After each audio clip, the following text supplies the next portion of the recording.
janë paguar kokainë para se dalin aty. Okej. Që të bëjnë atë që bën. Dhe këta tash na flasin ne për protesta të dhunshme për ku dion se çfarë. E qartë. Këto janë dy pamje. Megjithatë, Sara Mile u ofrua t'ju puth dhe t'ju përqafonte të gjithëve për t'u qetësuar, zoti Paloka. Si ndiheni nga kjo ofertë?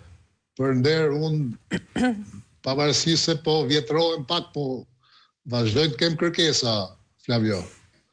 Nuk jam kaq i hapur për çdo njeri që paraqitet si femër.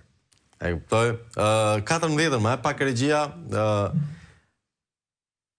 është një koment i Ermal Mulosmanit, edhe me Trumpin, edhe me BE-n, edhe me Sorosin, edhe me Erdoganin, edhe me... Këtë ma ka vjedh mua Ermali, kur them ma ka vjedhur, mund mos e ketë parë, po të njëjtën gjë kam shkruajtur unë për Ramën. Do thënë, një njeri që tenton, madje kam shkruar që përpara, do të jetë edhe me Erdoganin, pastaj shkon dhe me Netanyahu. Po besoj e kuptoni idenë, edhe me Zeshinen, edhe me Lea Hypin, edhe me... Nga Sorosi do të shkoj ke Trumpi, nga Europa ke Shtetet e Bashkuara, pastaj nga Shtetet e Bashkuara ke Kina. Ky është Rama.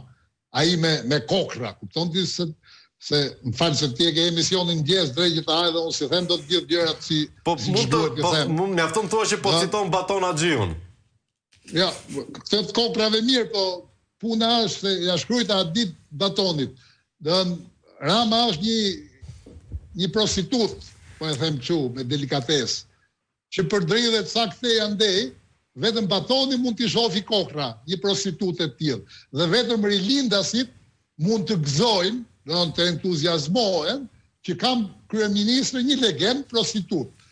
E pa gjitha të egzaltimin kur vetëm për atë detajnë që edha dorën Trumpi, normal do t'ja jepte, po deshe ta bëhe një koment shkurtër për gjithë të që ndodhi, me që ju dha kaq buj. Presidenti Trump i duheshin përfaqësues nga Europa tek bordi i paqes.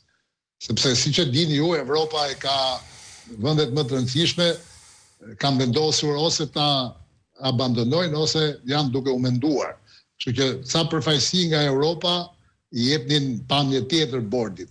Në këtë aspekt u ftua dhe Shqipëria dhe pastaj siç e dini me detyrim aty u vu emri fillimisht ju mor Bajramit për t'ju dhënë Ramës ftesa dhe pastaj me detyrim në parlament u shkruajt emri i Ramës aty sipër.